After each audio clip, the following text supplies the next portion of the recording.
सुबह की पहली रोशनी निकल ही रही होती है कि अचानक वादिये हिज्र एक दर्दनाक गूंज से कांप उठती है। न हवा चलती है, न कोई बोलता है। अचानक एक पहाड़ी चट्टान बीच से फट जाती है, धूल उठती है, रोशनी फैलती है, और उसी चट्टान के अंदर से एक बहुत बड़ी शानदार ऊँटनी बाहर निकलती है। लोग डर के मारे पीछे हट जाते हैं। किसी ने धीमी आवाज में कहा, ये सालेह अलैहिस्सलाम का मौजज़ा है। कौमे आद जब अपने घमंड और जुल्म की वजह से तबाह हुई तो उनके बीच कुछ मोमिन लोग थे जिन्होंने हज़रत हूद अलैहिस्सलाम की बात मानी थी। अल्लाह ने उन्हें बचा लिया। अज़ाब के बाद वादी बिल्कुल खामोश थी। हर तरफ टूटे हुए घर और हवा में तबाही की बू। बचे हुए लोग एक दूसरे को देखकर कहते, शुक्र है हमने अल्लाह के नबी की बात मानी, वरना हम भी ख़त्म हो जाते। फिर ये लोग वादिये आद छोड़कर दूसरी ज़मीन की तरफ निकल पड़े। सफ़र बहुत लंबा और मुश्किल था, मगर उन्हें अपनी आने वाली नस्ल के लिए अमन, पानी और बेहतर ज़िंदगी चाहिए थी। काफ़िले नज्द और हिजाज के पहाड़ी रास्तों से गुजरे। फिर एक जगह पहुँचे, अल उला, जहाँ पानी के चश्मे थे, बाग थे और ज़मीन बहुत उपजाऊ थी। यहीं उनकी नस्ल बढ़ी। यहीं से आगे चलकर वो लोग वादियुल हिज्र पहुँचे, जिसे आज मदायने सालेह कहते हैं। यहीं से कौमे समूद की शुरुआत हुई। समूद एक बहुत ताकतवर और समझदार कौम बनी। अल्लाह ने उन्हें जिस्मानी ताकत, अक्ल, हुनर और पहाड़ तराशने का कमाल दिया। वो लोग पहाड़ों के अंदर पूरे पूरे शहर बना लेते थे। कुरान कहता है, वो मैदानों में महल बनाते थे और पहाड़ों को काट कर घर।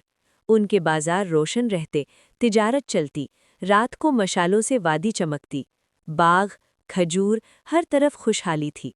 लेकिन फिर नेमतों का शुक्र भूल गए और घमंड आ गया। वो कहने लगे, हमने ये सब अपनी ताकत से बनाया है। धीरे धीरे दिल सख्त हो गए। पहाड़ों में तराशे हुए बुतों को पूजने लगे। अल्लाह को भूलकर अपने बनाए हुए माबूदों को मानने लगे। कमज़ोरों पर जुल्म, हक छीनना और सरदारों की मर्जी ही कानून बन गई। इसी कौम में एक नेक घराने में एक बच्चा पैदा हुआ, सालेह अलैहिस्सलाम। बचपन से ही वो नर्म दिल, समझदार और सच्चाई पसंद थे। जवान हुए तो दुनिया की चमक दमक से दूर रहते, अकेले में अल्लाह को याद करते। फिर अल्लाह ने उन्हें नबूवत दी। सालेह अलैहिस्सलाम अपनी कौम के पास गए और कहा, सिर्फ अल्लाह की इबादत करो, उसके सिवा कोई माबूद नहीं। सरदार हंस पड़े, कहने लगे, कल तक तू हमारा अच्छा दोस्त था, आज हमें हमारे बाप दादा के रास्ते से रोक रहा है। कौम ने कहा, अगर तुम सच्चे नबी हो तो कोई निशानी दिखाओ। उन्होंने कहा, इस चट्टान से एक जिंदा ऊँटनी निकाल कर दिखाओ।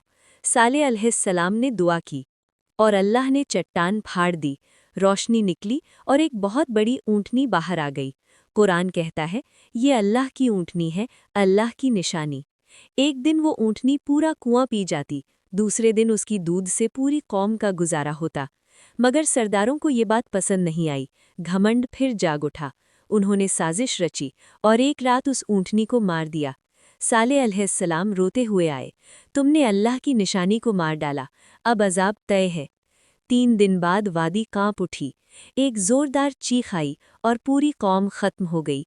सालेह अलैहिस्सलाम ने कहा, मैंने तुम्हें समझाया था, मगर तुमने नसीहत नहीं मानी। आज भी मदायने सालेह गवाही देता है, कौमें इमारतों से नहीं, ईमान से बचती हैं।